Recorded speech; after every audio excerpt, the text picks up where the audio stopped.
हा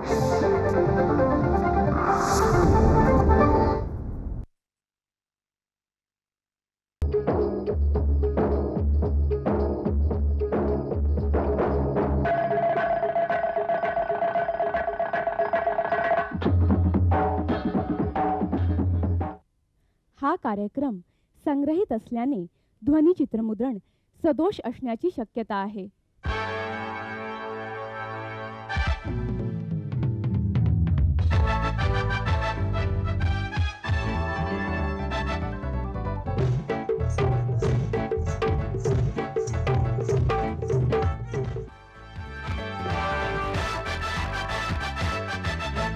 नमस्कार. प्रकाश झोतच्या या आगळ्या वेगळ्या भागात विजय कदम आपलं हार्दिक स्वागत करत आहे. वा वा वा, तुम्ही वेळेवर वाजवलत, मंडळ आभारी आहे. तर रसिक हो, प्रकाश झोतच्या या आगळ्या वेगळ्या भागामध्ये आमच्याच कला विश्वातल्या काही कलावंतांशी मी मनमोकळ्या गप्पा मारणारे, अर्थात साग्र संगीत. नाही नाही, वाजवायचं नाही.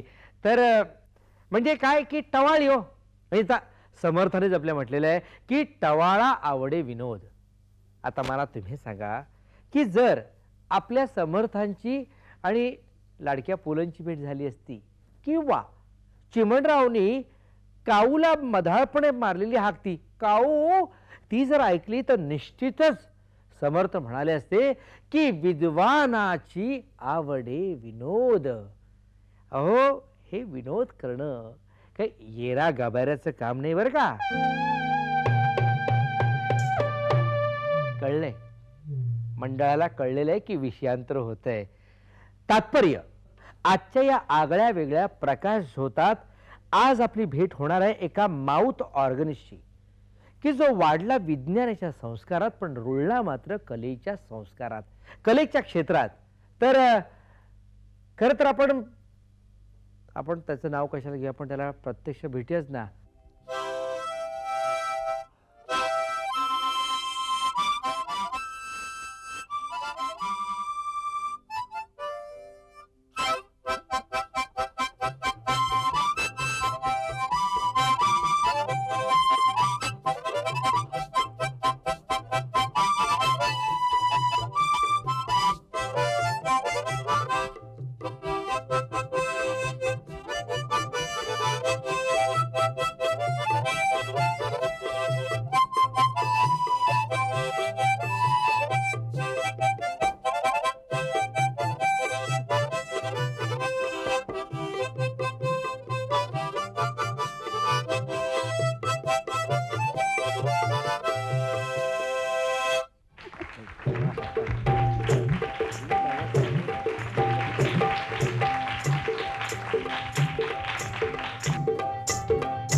वा वा दिलीप, म्हणजे असं आहे की मी अभिनयाचे तुमचे अतिशय, ज्याला म्हणतो ना की विस्मयजनक, ऐकायला चमत्कृतीजन्य असे तुमचे धक्के पाहिलेत, पण आजचा हा सुखद धक्का होता की तुम्ही इतकं छान कसं काय वाजवलं तो माउथ ऑर्गन, म्हणजे स्वतःहून तेही. विजय, तुम्ही वगैरे म्हणू नको, मला फार ऑकवर्ड वाटतं, पांढऱ्या मिशा फुटल्यासारखं वाटतं. अरे तुरे सांग म्हणूया. हो, हा माउथ ऑर्गनचा छंद मला लहानपणापासून होता. माउथ ऑर्गन मी वाजवायचं, माझ्याकडे 2-3 प्रकारचे बाजे त्यावेळेला असायचे. पण शाळा कॉलेजमध्ये असताना सगळीकडे जाणं शक्य नाही, सगळ्या दिशांनी मार्गक्रमण करणं शक्य नाही असं मला लक्षात आलं. काही दोर मी कापून टाकले, काही दरवाजे बंद केले छंदांचे. असं मला वाटलं की सगळीकडे कसं ना की अभ्यास करता करता अभिनय करावा, किंवा अभ्यास करत असल्याचा अभिनय करावा असं वाटायचं कधी कधी. किंवा भित्तीपत्रकात वॉलपेपरवर लेखन करावं. कॉलेजमध्ये चित्रकलेची आवड होती आणि गाण्याची मला आवड होती. गाणं ऐकण्याची आणि गाणं म्हणण्याची, वादन सुद्धा. आणि मग खेळांची, मी रुईया कॉलेजला होतो तेव्हा cricket, badminton, table tennis, chess सगळ्या ह्याच्यामध्ये आपण भाग घ्यावा, कॉलेज रिप्रेझेंट करावं असं मला वाटायचं. पण ते शक्य झालं नाही. या गाण्याचं एक गंमत सांगतो. मी लहान असताना, खूप लहान असताना, 5-6 वर्षाचा असताना आमच्याकडे लग्नाच्या वेळेला बँड वाजवायला यायचे. बरोबर. आणि फार ते बघण्यासारखं आणि ऐकण्यासारखं बँड असायचं. आणि खूप अशी हिट गाणी त्यावेळेला होती राज कपूरच्या पिक्चर्स मध्ये, आवारा, बरसात, अमुक तमुक. तर मला ते राहायचं नाही. मला इतकं आकर्षण होतं की मी होममेड वाद्य घेऊन त्या बँडवाल्यांच्या शेजारी उभं राहून त्यांच्याबरोबर मी वाजवायचो. आणि मी लहान असल्यामुळे त्यांना ते काही म्हणता यायचं तेव्हा कळायचं नाही, मुलाला हाकलून द्यावं का इकडे असं. लहानपणी तसा तो गोंडसच दिसत असेल नाही का? ते एक लक्षात नाही माझ्या नेमकं. कानफडीत महाराज यायच्या असं वाटायचं नाही मुंबई. आणि होममेड वाद्य म्हणजे कशी की पावडरचा मोठा असा डबा मिळायचा, एवढा मोठा, त्यामध्ये गहू तांदूळ भरून त्याचं चिक वाजायचं, किंवा नारळाच्या करवंट्या रिकाम्या झालेल्या त्याला चांदीचे पेपर्स लावून त्याचं टॉक टॉक टॉक म्हणजे काय काय तो तसा ठेका, किंवा डब्याला तालवाद्य करून असं. आणि तिकडे जायचं तर बँडवाल्यांना काय वाटायचं, त्यांना मला दागावत नसायचं कारण त्यांना वाटायचं की मी लग्न घरातला कोणतरी आहे म्हणून, आणि लग्नातल्या लोकांना वाटायचं की मी बँडवाल्यांबरोबर आलोय. तर मला बँडवाल्यांबरोबर मला आईस्क्रीम मिळायचं. तर आमच्या कॉलेजातल्या एका मुलांनी चुगली केली घरी जाऊन की हा बँडवाल्यांबरोबर फुकट आईस्क्रीम खातो म्हणून. तर मला एवढे चिडलेलो माझ्या घरचे लोक की त्यांनी सगळी माझी वाद्य जप्त करून टाकली. आणि माझी गंमत म्हणजे हे छंद बंद करायचं कारण आणखीन एक म्हणजे मी कॉलेजमध्ये असताना मोठ्या फर्स्ट इयरला जेव्हा मी गेलो तेव्हा मला वाटलं क्रिकेट आपण खेळायला पाहिजे, टीममध्ये आपण असायलाच पाहिजे. क्रिकेटची मला पहिल्यापासून आवड, ती मुंबईतल्या कुठल्याही मुलाला असते क्रिकेटची आवड. तर तिकडे मी गेलो आणि त्यावेळेला माझ्या डोळ्यासमोर ऑस्ट्रेलियाचं लिंडवॉल, त्यावेळेला लिंडवॉल म्हणजे हायेस्ट विकेट टेकर होता, आणि आपल्या भारताचा रमाकांत देसाई हे माझ्या डोळ्यासमोर होते. तर कोच म्हणाले की नेट प्रॅक्टिस शाळा सगळे उभे होते, तुम्ही बॉलिंग करा म्हणून. तर मी 25 पावलांचा स्टार्ट घेऊन जीव खाऊन 2-3 बॉल टाकले आणि धापा टाकत उभा राहिलो. ते काय त्यावेळेला स्पीड मोजत नसतं, त्यावेळेला मला नेमका स्पीड काय होता माहित नाही, पण स्पिन बॉलिंग पेक्षा जास्ती असावा. नक्की. तो त्यांनी मला विचारलं की तू एक सेकंड, पण तो जो बॉल टाकला तो बॅट्समन कडे गेला का कुठे 3-4 ठिकाणी गेला? त्याच दिशेने गेला असावा. पण मी इतका माझ्या याच्यामध्ये मग्न होतो की तो त्या बॉलची बघितली नाही, स्पीड भयंकर आपला आहे असं. आणि मी तिकडे घामपासून उभा राहिलो, त्याला विचारलं कसं काय वाटलं, म्हणाले फार सुंदर बॉलिंग करता, पुढल्या वर्षी सिलेक्शनला या म्हणाले. आणि मग त्याच्यानंतर मग काही दिवसांनी आमची रुईया कॉलेजमध्ये त्यावेळेला इंटर कॉलेजचं विनर होतं. म्हणजे मी फसलेला असताना वाडेकर मला खूप सिनियर, अजित वाडेकर आमचे कॅप्टन होते आणि कळलं असेल. आणि रुईया सिद्धार्थ ही मॅच ब्रेवॉन स्टेडियमवर खेळली जायची. ती मॅचला मी गेलो त्या मॅचला, आणि ते एकूण ते मॅच बघितल्यावर मला लक्षात आलं की क्रिकेट काय आपल्याला जमणार नाही. तर पुढल्या वर्षी मी सिलेक्शनला अजिबात गेलो नाही. हा, बॅडमिंटनची जर क्रिकेट सारखी 11 लोकांची टीम असती तर बॅडमिंटन मी खेळू शकलो असतो, पण ती काय नव्हती त्याच्यामुळे. आणि पण एवढं झालं की या छंदाचा खेळाची आवड असण्याचा मला पुढे उपयोग झाला. पुढे मी संदीप पाटीलचं षटकार नावाचं जे पाक्षिक होतं त्याच्यामध्ये गुगली नावाचं मी कॉलम लिहायचो, स्तंभलेखन करायचो. तर त्याचं थोडंसं ते चिमटे काढणं विडंबनपर असं लेखन होतं. तर त्याचं या आवडीचं नसल्यामुळे का आवडीने नाही, तसं नाही. म्हणजे नाटककार न होऊ शकले समीक्षक होतात तसं मी खेळाडू न झाल्यामुळे असं झालं नाही, गंमत म्हणून ते हे करायचो. पण त्यांनी खूप ते खेळाडू वृत्तीने घेतलं. म्हणजे मला सांगायला एक मुद्दाम सांगावं असं वाटतं की गुगली जेव्हा पुस्तक झालं ते आमचे प्रकाशक म्हणाले की गुगलीच्या बॅक कव्हरवर गावस्कर नुकताच डॉन ब्रॅडमनचा रेकॉर्ड मोडला होता, 30, 31, 32 सेंचुरीज केल्या. त्याची रिॲक्शन आली तर फार बरं होईल, त्याचं काय वाटतं प्रतिक्रिया वाचायचं त्यावेळेला.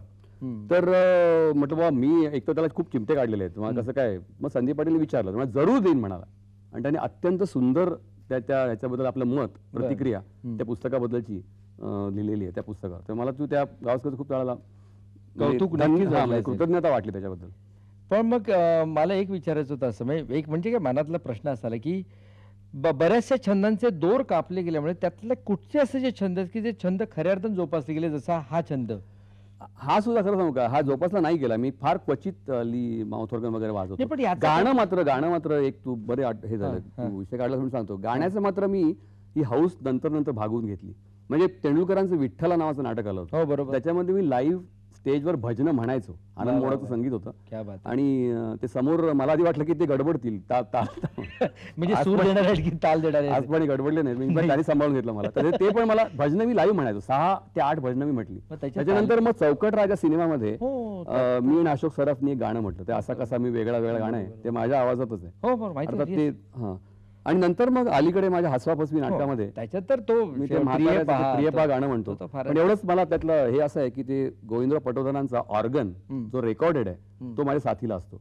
आणि गोविंदराव मी जेव्हा त्यांनी मला साथ दिली होती सुरुवातीला ते हयात असताना, तर त्या मला म्हणाला होती, दिलीप तू मोकळेपणाने गा, मला 10 बोट आहेत, मी तुला बरोबर पकडतो. तुम्हाला सौभद्र मधलं पद म्हणून दाखवतो. साथीला कोण आहेत? गोविंदराव पटवर्धन. हा, अरे तू गोविंदा का आपला? अरे केवढा मोठा झाला, एवढासा पाहिला होता हाफ चड्डीत. बोटात जादू आहे, हो जादू आहे. चल सुरू कर.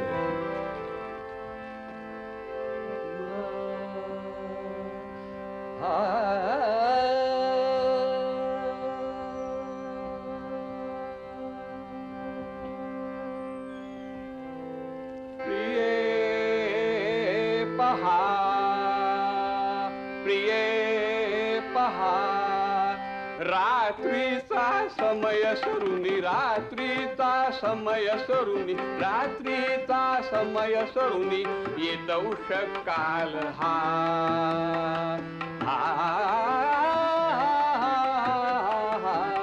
प्रिये पहा, प्रिये पहा, थंडगार वात सुटत. काय म्हणते माझी बायको बसले भागीरथी. काय शाल ओढून घेऊ? अगं वारं म्हणजे गाण्यामध्ये वारा सुटलाय. तिथे स्टुडिओत वारा कुठला काहीतरी शाल ओढून घे म्हणून सांगते. तू बैस बैस. वाट सुटत गाण्यामध्ये. थंडगार वाट सुटत दीपतेज मंद होत. पाहिलंस ना रुक्मिणी, दीपतेज मंद होत, दीपतेज मंद होत. दिग्वदने स्वच्छ करीत, दिग्वदने स्वच्छ करीत, अरुण पसरी निज महा.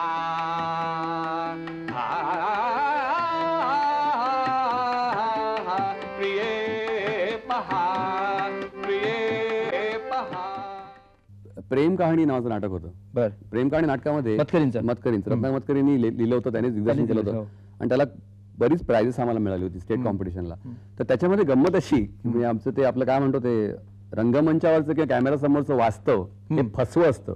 कसं ती विसंगती त्यातली अशी आहे की त्याच्यामध्ये मी आणि रवी पटवर्धन स्टेजवर असायचो आणि तो असा एक खूप स्वच्छंद हॅपी गो लकी ज्याला म्हणता येईल असा तो तरुण होता आणि मी भयंकर टेन्शन घेणारा असा. आणि तो त्याला नोकरी मिळत नाही तरी तो एक माउथ ऑर्गन घेऊन स्टेजवर वाजवत फिरत असतो.